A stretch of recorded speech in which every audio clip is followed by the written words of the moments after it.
Friends, आज हम बात करने वाले हैं पोस्टफिक्स, इनफिक्स और प्रीफिक्स ऑपरेशंस की। ठीक है, ये बेसिकली स्टैक की एप्लीकेशंस हैं। स्टैक की एप्लीकेशन हमने जब देखी थी तो उसमें एक एप्लीकेशन थी एक्सप्रेशन कन्वर्जन। ये एक्सप्रेशन कन्वर्जन जो है वो 3 टाइप से होता है, infix, postfix and prefix expression, जिसमें हम पोस्टफिक्स को रिवर्स पॉलिश नोटेशन और प्रीफिक्स को पॉलिश नोटेशन के नाम से भी जानते हैं। ठीक है, तो सबसे पहले हम बात करते हैं वैलिडिटी ऑफ अर्थमेटिक एक्सप्रेशन। मतलब हमारे पास जो एक्सप्रेशन आने वाला है वो इन फॉर्मेट्स में जाए उसके पहले उसकी वैलिडिटी हमें पता चल जाए कि वो वैलिड है या नहीं। तो इसकी वैलिडिटी हम on the basis of parenthesis check करने वाले हैं। हमारे पास 3 टाइप के पैरेंथेसिस होते हैं, बिग ब्रैकेट्स, स्मॉल ब्रैकेट्स और कर्ली ब्रेसेस। तो उनके बेसिस पे हम यहाँ पे उसकी वैलिडिटी चेक करेंगे एक्सप्रेशन की। ठीक है, यूजिंग स्टेप। तो ये उसी की एल्गोरिथम है। ये 4 स्टेप्स हैं हमारे पास जिससे हम उसको वैलिड और इनवैलिड स्टेट में बोल पाएंगे।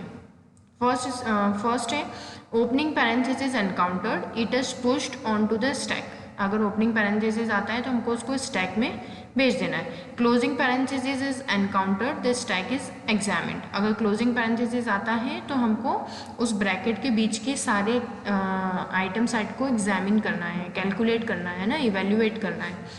Next one is invalid state if only closing parenthesis. अगर हमारे पास सिर्फ क्लोजिंग पैरेंथेसिस रिसीव होता है तो हमको उसको इनवैलिड एक्सप्रेशन बोल देना है। एंड एम्प्टी स्टैक कब कहलाएगा? When reached end of the expression. तो end of the expression denote करने के लिए हमारे पास डॉलर का साइन अवेलेबल होता है यहाँ पर। ठीक है, अब हम एक एक्सप्रेशन को देखते हैं और उसी से इस पूरी एल्गोरिथम को ड्राई रन भी करते हैं। ठीक, तो हमारे पास ये एक्सप्रेशन है big bracket, small bracket opening, फिर A plus B small bracket closing minus curly braces opening, C plus D curly braces closing, big bracket closing minus big bracket opening, F plus G big bracket closing. ठीक है, अब इसमें सारे brackets बराबर हैं या नहीं, उसी के बाद हमको पता चलने वाला है कि हमारा एक्सप्रेशन वैलिड है या नहीं है। ठीक, सबसे पहले जो इस एक्सप्रेशन को पढ़ने के लिए हमको रिक्वायर्ड होता है पार्सर। पार्सर क्या करता है? एक आइटम सेट को एक बार में रीडिंग परफॉर्म करता है। ठीक है, तो एक आइटम सेट एक बार में रीडिंग हुआ मतलब सबसे पहले उसने किसको पढ़ा? बिग ब्रैकेट को पढ़ा। देखो, एक सिंगल आइटम जो है वो यहाँ पर टोकन कहलाता है। ठीक, टोकन जो है वो क्या होता है? टोकन जो है वो क्या होता है? Smallest unit of the expression होता है। ठीक, तो सबसे पहले सिंबल स्कैन। कौन सा सिंबल स्कैन हुआ? Opening big bracket. तो इसको कहाँ भेज दो? स्टैक में। फिर क्या मिला? ओपनिंग स्मॉल ब्रैकेट, इसको भी कहाँ भेज दिया? स्टैक में। ठीक है, स्टैक में जो लास्ट में एलिमेंट इंसर्ट होता है वही टॉप पे होता है, तो वो टॉप पे है हमारे पास स्मॉल ब्रैकेट ओपनिंग। फिर आया ए क्या है? एक ऑपरेंड है, तो वो स्टैक में नहीं जाएगा। स्टैक में सिर्फ क्या जा रहे हैं? अभी पैरेंथेसिस जा रहे हैं। ठीक है, तो कैसे पता चला कंपाइलर को? इनकी आस्की वैल्यूज से। ठीक, कैपिटल ए की आस्की वैल्यू 65, तो उसने पता कर लिया कि 65 है, मतलब ये एक ऑपरेंड है, एक वेरिएबल है। ठीक है, इसको यहीं रहने दिया। फिर प्लस ऑपरेटर आया, वो भी यहीं रहा सिंबल स्कैन में। फिर बी आया, वो भी यहीं रहा। फिर क्लोजिंग स्मॉल ब्रैकेट आया, तो देखो ओपनिंग स्मॉल ब्रैकेट अपने पास था, क्लोजिंग आ गया, तो इन दोनों के बीच में जो भी एक्सप्रेशन था उसको क्या कर लिया हमने? एग्जामिन कर लिया। एग्जामिन करके रिजल्ट का आया वो बात की बात है, बट अभी तो हमारा क्या हो गया? ओपनिंग और क्लोजिंग ब्रैकेट मिल गए हैं। ओपनिंग का स्मॉल, क्लोजिंग का स्मॉल, मतलब यहाँ तक तो हमारा एक्सप्रेशन वैलिड है। ठीक है, आगे चलते हैं। माइनस आया, यहीं आ गया। अब ओपनिंग कर्ली ब्रेसेस आ गया, तो इसको कहाँ भेजना पड़ेगा हमको? स्टैक में। फिर सी पढ़ लिया, प्लस पढ़ लिया, डी पढ़ लिया।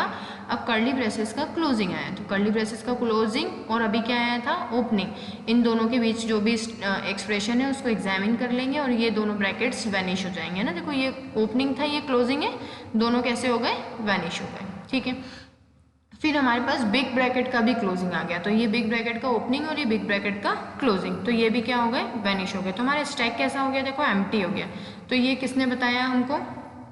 हमारे इस डॉलर सिंबल ने बताया। डॉलर सिंबल क्या बताता है? कि आपका स्टैक एम्प्टी है। ठीक है, आगे बढ़े। क्या एक्सप्रेशन है आगे? हाँ है। क्या है? माइनस, तो माइनस हमने पढ़ के रख लिया। फिर आया opening big bracket. Big bracket का जैसे ही ओपनिंग मिला तो उसको स्टैक में डाल दिया। फिर एफ पढ़ लिया, प्लस पढ़ लिया, जी पढ़ लिया, और अब बिग ब्रैकेट का क्लोजिंग आया है, तो ये बिग ब्रैकेट का ओपनिंग स्टैक में था और क्लोजिंग हमारे पास स्कैन सिंबल में आ गया। तो ये दोनों कैसे हो गए, वैनिश। और स्टैक में लास्ट में क्या बचा, वापस कोई भी ब्रैकेट अवेलेबल नहीं है। इसका मतलब ये है कि हमने जो एग्जामिन किया है वो बिल्कुल करेक्ट है और हमारा जो एक्सप्रेशन है वो वैलिडेट है। क्यों, क्योंकि हमारे स्टैक में कोई भी ब्रैकेट नहीं बचा, सबको अपना अपना पेयरिंग मिल गया, ओपनिंग को हमेशा क्लोजिंग मिला है, तभी हमारे स्टैक में कोई भी सिंबल या कोई भी हमारे पैरेंथेसिस रिमेनिंग नहीं रह गए। ठीक है, तो ये था हमारा validity of an arithmetic expression. जो किसने हमको देखना है, क्योंकि हमको स्टैक की एप्लीकेशन है हमारे पास, expression conversion, infix, postfix, prefix, उनको पढ़ने के लिए पहले हमको एक्सप्रेशन को वैलिडिटी चेक करनी, तो चेक करने के लिए ये सिनारियो है हमारे पास। ठीक है, ओके, थैंक यू। अगर आपको मेरा लेक्चर अच्छा लगा है तो लाइक बटन पे क्लिक कीजिए और मेरे चैनल को सब्सक्राइब करके और अपडेट्स लेते रहिए। Thank you.